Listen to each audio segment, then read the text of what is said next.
ఇదే అంశానికి సంబంధించి మరింత సమాచారం మా ఏపీ బ్యూరో చీఫ్ రామారావు చెప్తారు. రామారావు, చెప్పండి, ఏంటి రాజ్ కేశిరెడ్డి చెప్పిన ఆడియో మీరు వినే ఉంటారు. దానికి సంబంధించి మీ దగ్గర ఉన్న తాజా సమాచారం ఏంటి?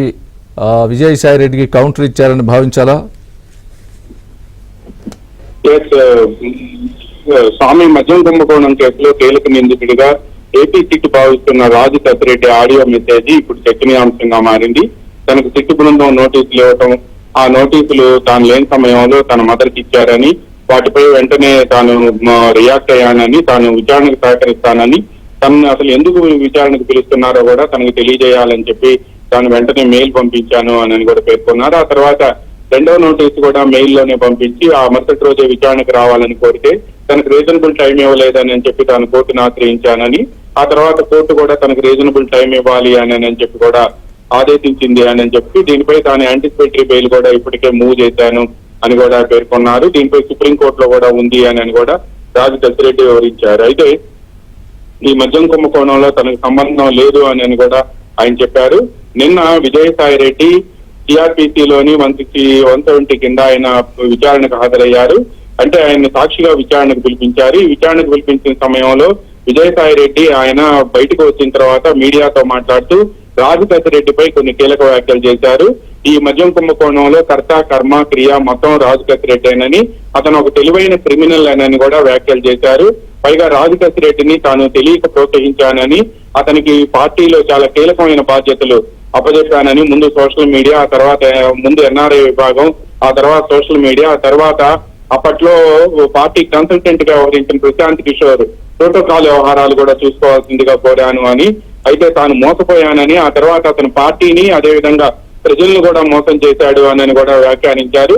ఈ నేపథ్యంలోనే ఈ రోజు రాజు కేశిరెడ్డి తాను పంపించిన ఆడియో మెసేజ్ లో విజయసాయి రెడ్డి పట్టేబాజ్ అని చెప్పి అతని గురించి తాను లీగల్ బ్యాటిల్ పూర్తయిన తర్వాత అదేవిధంగా ఇంటరాగేషన్ కూడా, అంటే తాను పోలీసులు దేనికైతే నోటీసులు ఇస్తున్నారో ఆ నోటీసులు ఇంటరాగేషన్ ఫేస్ చేసిన తర్వాత బయటకు వచ్చి మీడియానందరినీ పిలిపించి అతని వివరాలు మొత్తం, పట్టేబాజు వివరాలు మొత్తం బయట పెడతానని, అతను చేసిన పనులు ఏంటి, అతను ఏం చేశాడు అనేది కూడా మీడియా మొత్తాన్ని కూడా పిలిపించి అందరి ముందు బయట పెడతానని, ఇది తప్పనిసరిగా జరిగి తీరుతుంది అని కూడా ఆయన స్పష్టం చేశారు. అప్పటి వరకు మీడియా కూడా వన్ సైడ్ వర్షన్ విని కథనాలు రాయవద్దు అని చెప్పి కూడా అందుట్లో కేశిరెడ్డి కోరారు.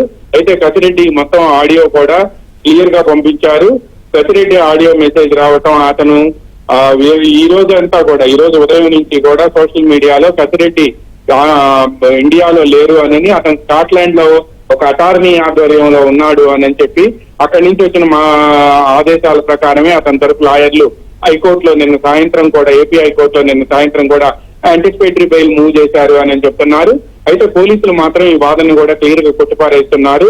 ఎందుకంటే గత ఏడాది ఆగస్టు 23వ తేదీన రాజ్ కేశిరెడ్డిపై లుకౌట్ సర్క్యులర్ జారీ చేస్తామని, అతను దేశం దాటి వెళ్ళటానికి వీల్లేదు అని చెబుతున్నప్పటికీ కూడా అతను నేపాల్ వెళ్లి నేపాల్ నుంచి స్కాట్లాండ్ వెళ్లిపోయారని, స్కాట్లాండ్ లో ఒక అటార్నీ ఆధ్వర్యంలో ఉన్నారు అని చెప్తున్నారు. కానీ పోలీసులు మాత్రం అతను డిజిటల్ అవైలబిలిటీ లేకుండా ప్లేసులు మారుస్తూ ఇండియాలోనే తిరుగుతున్నారని, అతను అరెస్ట్ అయ్యి అతను ఇంట్రాగేట్ చేస్తే వైసీపీలోని కొంతమంది కీలక వ్యక్తులకు వెళ్లి ఈ కుంభకోణం మూలాలు తగులుతాయనే ఉద్దేశంతోనే కొంతమంది నేతలు అతన్ని బయటికి రాకుండా ఉంచారు అని చెప్పి అతన్ని రహస్య ప్రదేశంలో ఉంచారు అని కూడా చెబుతున్నారు. బట్ ఈ నేపథ్యంలోనే రాజు కేశిరెడ్డి కోసం సిట్ బృందంతో పాటు సిట్ బృందాలు హైదరాబాద్ లో 15 ప్రాంతాల్లో దాడులు చేసి అతని బంధువులు, స్నేహితులు, అదేవిధంగా అతను పెట్టుబడులు పెట్టిన అరిటా హాస్పిటల్ తో పాటు ఈడీ క్రియేషన్స్ వీటన్నిటి మీద కూడా దాడులు నిర్వహించింది.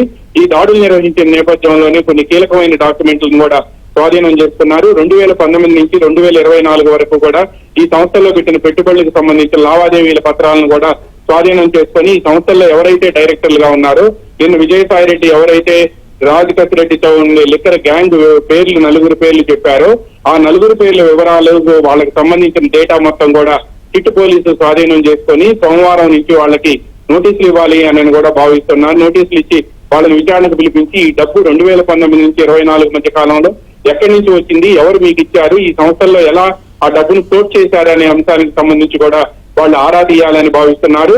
ఈ నేపథ్యంలోనే రాజు కేశిరెడ్డి ఈ రోజు ఆడియో సందేశం బయటికి రావడం కూడా పోలీసు వర్గాలతో పాటు సిట్ బృందం కూడా చర్చనీయాంశంగా మారింది. డిజిటల్ అవైలబిలిటీ ఎక్కడా లేకుండా చేసి, అంటే సెల్ ఫోన్లు స్విచ్ ఆఫ్ చేసి అతని మూవ్మెంట్ కూడా ఎవరికి తెలియనివ్వకుండా చేసి ప్లేసులు మారుస్తూ అతన్ని షిఫ్ట్ చేస్తూ ఎప్పటికప్పుడు కూడా చిట్టు బృందం అన్ని తప్పించుకు తిరుగుతున్నారు అని అతను ఇండియాలోనే ఉన్నాడని చెబుతున్నప్పటికీ కూడా బట్ ఇతను లేడు, ఇండియాలో లేడు, స్కాట్లాండ్ లో ఉన్నాడని అక్కడి నుంచే ఈ ఆడియో మెసేజ్ వచ్చింది అనేది కూడా చెబుతూ ఉన్నారు. ఈ ఆడియో మెసేజ్ ఎక్కడి నుంచి వచ్చిందనే అంశంపై కూడా ఇప్పుడు చిట్టు బృందం ఆరాధిస్తుంది. ఇందులో ప్రధానంగా విజయసాయి రెడ్డి నేను ఏదైతే రాజకేశ్ రెడ్డికి సంబంధించి అతను ఒక తెలివైన ఇంటెలిజెంట్ క్రిమినల్ అని చెప్పి కామెంట్స్ చేశారో ఆ కామెంట్స్ మీద స్పందించేందుకే ఈయన ఈ రోజు ఈ ఆడియో మెసేజ్ పంపించారు అని చెప్పడంతో పాటు ఆయన నిన్న సాయంత్రం హైకోర్టులో యాంటిసిపేటరీ బెయిల్ మూవ్ చేయడంతో పాటు తాను విచారణకు సహకరిస్తానని అందువల్ల తనకు యాంటిసిపేటరీ బెయిల్ ఇవ్వాలి, ముందస్తు బెయిల్ ఇవ్వాలి అని కోరారు. నిన్న ఈ రోజు రేపు 3 రోజులు కూడా వరుసగా హైకోర్టుకు సెలవులు కావడంతో ఈ పిటిషన్ సోమవారం విచారణకు వచ్చే అవకాశం ఉంది. ఆయన రెండోసారి పోలీసులు నోటీసులు ఇచ్చిన సమయంలో కూడా ఈ నోటీసులను సస్పెండ్ చేయాలని హైకోర్టును ఆశ్రయించినప్పటికీ హైకోర్టు ఈ నోటీసుల్లో జోక్యం చేసుకునేందుకు నిరాకరించడంతో పాటు ఈసారి నోటీసులు ఇచ్చే సమయంలో తనకు సహేతుకమైన అంటే నిర్ణీత సమయం ఇవ్వాలి అని చెప్పి కూడా గైడ్ లైన్స్ ఇచ్చింది. అయినప్పటికీ కూడా మూడోసారి దాదాపుగా 5 రోజులు సమయం ఇస్తూ సిట్ నోటీసులు జారీ చేసినప్పటికీ కూడా ఆయన విచారణకు హాజరు కాలేదు. మళ్ళీ నిన్న విచారణకు రావాలి అని 4వసారి నోటీసులు ఇచ్చినప్పటికీ కూడా విచారణకు రాలేదు. బట్ నిన్న సాయంత్రం 8 గంటల సమయంలో అతను హైకోర్టులో పిటిషన్ ఆన్లైన్ లో ఫైల్ చేశారు. అది రాత్రి ఈ రోజు right. Thanks for the update Ramarao.